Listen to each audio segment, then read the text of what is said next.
International একজন আলেম, তার নাম হলো ডক্টর আহমদ আল বুসাইলি।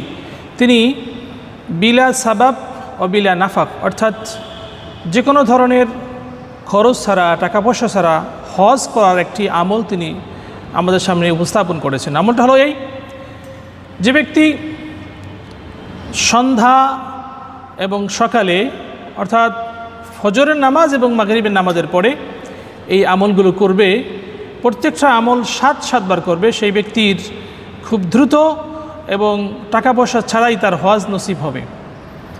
আমলগুলো খুব সুন্দর, যদিও এগুলি হাদিস শরীফে পাওয়া যায় না, কিন্তু একজন বড় আলেম যেহেতু আমলটাকে সাজেস্ট করেছেন, অবশ্যই তার কোনো গবেষণায় তিনি পেয়েছেন, অথবা কোনো হক্কানি রব্বানি আলেম বা বুজুর্গ এই আমলের সাজেস্ট করেছেন। এই আমলগুলো কোরআন এবং সুন্নাহ থেকে যেহেতু নেওয়া, সেহেতু করা যেতে পারে। প্রথম হলো দুরূদ শরীফ। দুরূদ শরীফটা হলো এই যে আল্লাহুম্মা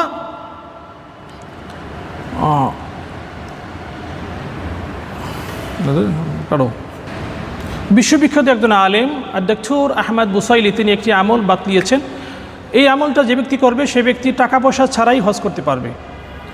এই আমলটা যদিও হাদিস কোরআনে পাওয়া যায় না, তবুও এই আমলটা খুব গুরুত্বপূর্ণ। হয়তোবা কোনো একজন ওলামায়ে কেরাম বা কোনো একজন বুজুর্গ এই আমলটা সাজেস্ট করেছেন। যেহেতু কোরআন সুন্নাহ থেকে আমলগুলো নেওয়া হয়েছে, এই জন্য আমরা আমলগুলো করতে পারি। প্রথমত একটা দুরূদ শরীফ। এই দুরূদ শরীফটা আমরা অনেকেই জানি, এটা ফজর এবং মাগরিব পরে 7 বার পড়া এবং বাকি সব আমলগুলোই 7 বার করে পড়া। প্রথম হলো জাযাল্লাহু আন্না সাইয়্যিদানা মুহাম্মাদান সাল্লাল্লাহু আলাইহি ওয়াসাল্লাম মা হুয়া আহলুহু।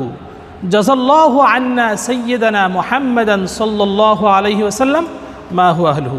এটা 7 বার করে পড়া ফজর এবং মাগরিব পড়ে।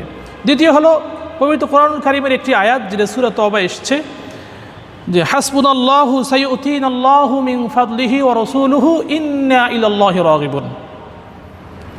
এবং তৃতীয় হলো একটি দোয়া। এই দোয়াটাও খুব পরীক্ষিত একটি আমল, খুবই সুন্দর একটি কথা এই দোয়ার মধ্যে আসছে।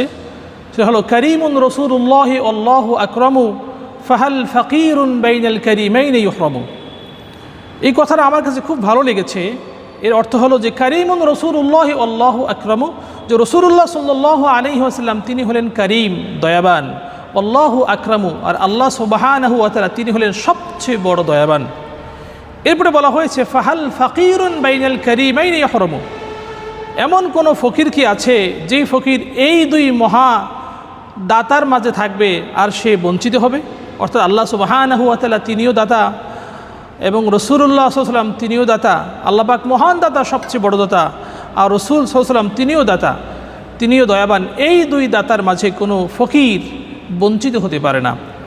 এই দোয়াটাও 7 বার করে পড়া। এরপরে দুরুদে নারিয়া, যেটাকে আমরা দুরুদে নারিয়া হিসেবে জানি, আল্লাহুম্মা সাল্লি সালাতান কামিলাতান ওয়া সাল্লিম সালামান তাম্মান আলা সাইয়্যিদিনা মুহাম্মাদিনিল্লাযী তানহাল্লু বিহিল উকদ ওয়া তানফারিজু বিহিল কুরব ওয়া তুকদা বিহিল হাওয়াইজ ওয়া তুনালু বিহির রাগাইব ওয়া হুসনুল খাওয়াতিম ওয়া ইউস্তাসকাল গামামু বিওয়াজহিল কারীম ওয়া আলা আলিহি ওয়া সাহবিহি ফি কুল্লি লামহাতিন ওয়া নাফাসিন বিআদাদি কুল্লি মালুমিন লাক। এই দুরূদ শরীফটাও খুব গুরুত্বপূর্ণ একটি দুরূদ শরীফ। এটাও ফজর এবং মাগরিবের পরে 7 বার করে পড়া। এই 4টা আমল যে ব্যক্তি ফজর এবং মাগরিবের পরে নিয়মিত 7 বার করে পড়তে পারবে, সেই ব্যক্তি অনায়াসে খুব দ্রুত টাকা পয়সা ছাড়াই হজ নসিব হবে। আল্লাহ সুবহানাহু ওয়া তাআলা আমাদের প্রত্যেকের জীবনে হজ নসিব করুক, আমিন।